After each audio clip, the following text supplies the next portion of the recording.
We've all been there, a long day, a spinning brain, and that classic thought, I'll just have a glass of wine to knock myself out. It feels like a shortcut to relaxation, but biologically, it's a total bait and switch. We call it a nightcap, but physiologically, it's a sleep assassin. It doesn't help you recover, it just steals your consciousness and leaves you with a massive biological debt to pay the second you wake up. Here's the hard truth. Being knocked out is not the same thing as falling asleep. Real sleep is like a carefully choreographed dance through different stages of light, deep, and rapid eye movement, or REM sleep. Alcohol? Alcohol is more like a bouncer throwing your brain out of a club. You're definitely out, but you aren't resting. Alcohol targets your GABA receptors, basically the brakes of your brain. When you drink, you're slamming on those brakes. You might drift off fast, but you aren't entering sleep. You're entering sedation. Sure, the screen goes black, but the system never actually reboots. It just freezes. While you're sedated, your brain misses its scheduled power wash.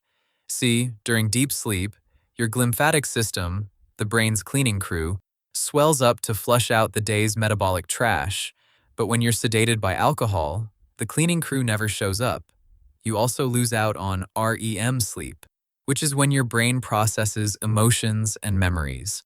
This is why you wake up with a dirty brain and a mind that feels like it's been through a low-speed blender. Instead of resting, your body is actually pulling a high-stress double shift. Your liver has to drop everything to process the ethanol, which keeps your body in a shallow, low-quality state. If you wear an Apple Watch or a fitness tracker, you've seen the evidence. Your heart rate spikes and your recovery scores tank. Your body isn't recovering, it's kinda intensive while you're unconscious. Then comes the midnight crisis. Alcohol creates a weird temperature paradox. It makes you feel warm and cozy at first, but for deep sleep, your core temperature actually needs to drop. As the alcohol wears off, your temperature spikes, then you start to have those midnight sweats. Oops. But the real betrayal is chemical.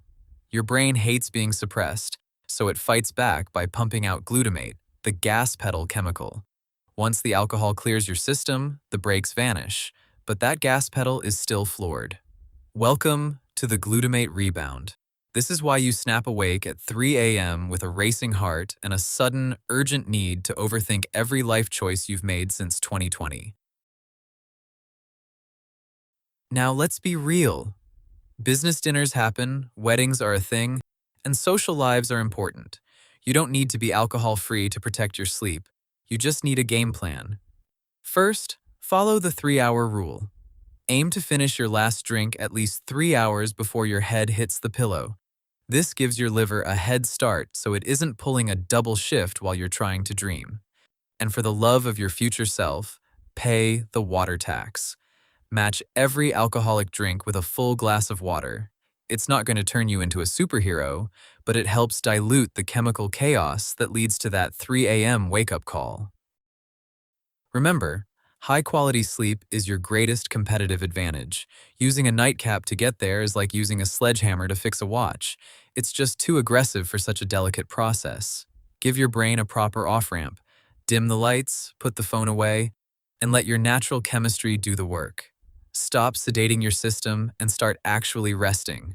Your performance tomorrow depends on your recovery tonight. That said, sleep well and I'll see you in the next one.